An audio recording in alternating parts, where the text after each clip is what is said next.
Hi, I'm Tiffany. Welcome to Towering TBR. If you're new, I suffer from chronic migraines, which disturb my vision and impact my visual reading. And so I rely on audiobooks as accommodations. I recently mentioned that I got approved as a Libro FM ALC influencer. ALC stands for Advanced Listening Copies.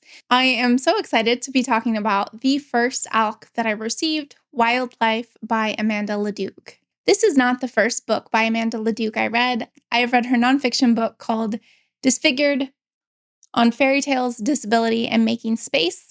This is all about harmful ableism tropes that are in fairy tales and stories in general. I loved it and I rated it highly, so I was eagerly anticipating some great disability rep since the author herself has cerebral palsy. I hadn't read any of her fiction books before, and I was surprised by this one. It is a weird book. There's no mincing words. It's part magical realism, part alternative history.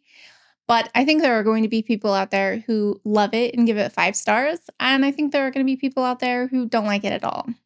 I'm actually kind of in the middle. There were some aspects of it I really liked, and there were some that I did not.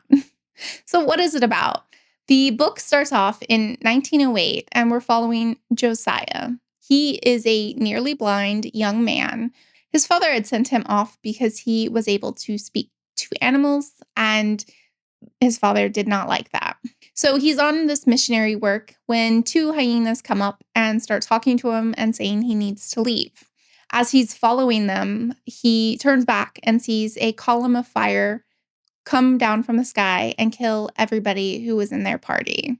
He decides that because the hyenas warned him of this impending death, that he must be chosen by God to be a prophet, and he goes back to his Scottish homelands to proselytize.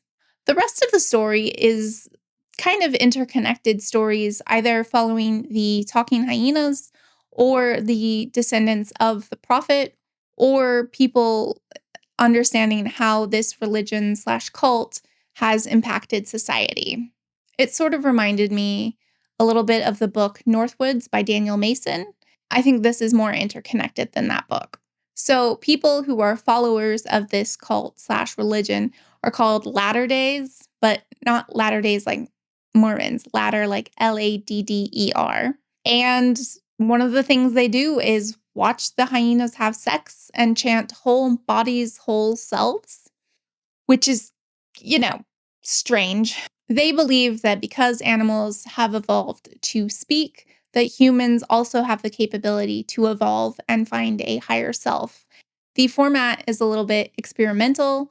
There was one chapter that was basically a thesis paper on this religion with the professor's added notes. And I'm not going to say what that chapter reveals because it would be a spoiler, but I was really impressed with what she was able to do with that. I thought it was incredibly creative and quite fun. There are several characters who have a wide variety of disabilities that challenge ableist thinking. There are many powerful themes: animalistic aggression, the importance of community, and philosophical musings of how we should live our life.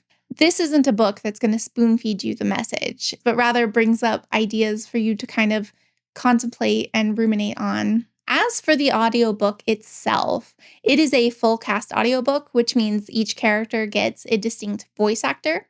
I really enjoyed that. And especially in the scenes that were in Scotland, I thought the accents were really well done. However, tiny quibble, there are a couple of scenes where they are watching the hyenas have sex, and the audiobook narrator does the grunting and the noises, which made me cringe a little bit. You don't want to listen to this around other people, or at least I wouldn't feel comfortable. In the end, I'm really glad I read this. It's not a new favorite by any means, but I do feel like it talked about a lot of important stuff. Each chapter kind of gave a different part of society, and I really enjoyed it, some more than others. I felt like the characters were really well developed, and this was a compelling read. I don't think I ever knew what was coming next. So, have I piqued your interest for this? If you read it soon. It is out already, and that way we can discuss it in the comments. Thank you so much for joining me. Bye.